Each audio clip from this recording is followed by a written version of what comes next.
Hi, Dylan Disney here again.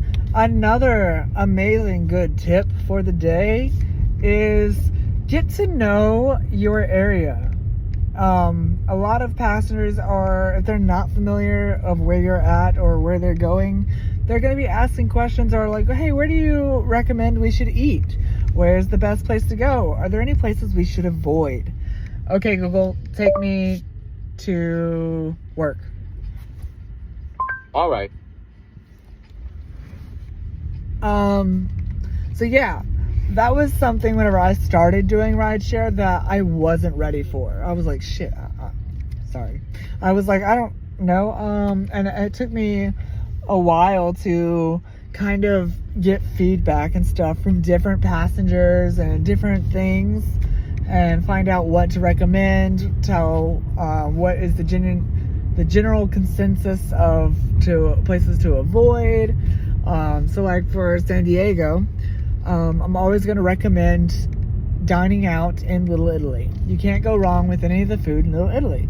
And there is a restaurant in Little Italy that was like number 2 in the nation for a little while. I don't know about how long ago, but it's called Buchanan's. And so I recommend that place a lot. I always recommend going to Sunset Cliffs. That is a place that you should definitely want to visit while you're vacationing in San Diego or whatever. I tell people to avoid National City just because it's not like the rest of. So I just tell people to avoid National City and avoid East Village because of the homeless problem of being overran down there. Yeah, so sometimes they ask like, oh, what's good places to go hiking at, or what's a fun fact. So I always mention, like, if I'm taking them to the airport, I always share the fun fact of, well, San Diego International is the world's busiest single runway airport. You know, it's things like that that I have pretty loaded, you know, and it lets my passengers know that I have put time, energy, and thought into like them and what I do. So that's a nice little cute trick that is definitely going to help you be friendly, help you have things to talk about, and cut any tension or awkwardness that may come about while driving. And as you drive and after you hit that button for the first time, or whether you've been hitting that button already to go online for a while, it definitely gets easier. You kind of get, you know more, and you'll know the vibes of people and their energy and like what you should recommend and what you shouldn't. So I will bring up also in this video, just so I talk about 2 things. I'm trying to do at least 2 like tips and tricks in every video. Is for service animals. You cannot deny a service animal for any reason.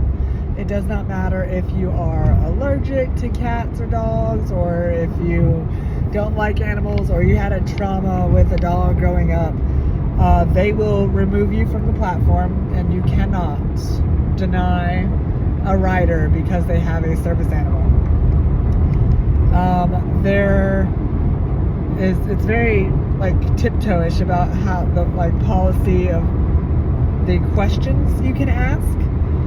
So I would just err on the side of caution against asking about the service animal. Just be like, I always greet the passenger by name and say, and who is this? And just as a way so the passenger can give me any information or knowledge that they feel fit or needed to. And normally they'll just say, this is Buddy, my service animal, and then they'll normally provide information instead of, and say like, for my whatever condition. Sometimes they don't. I don't get into it. I don't ask questions. I'm just like, okay. I know that Uber has a thing now where it's Uber Pets. You get paid more for having any pets in your car.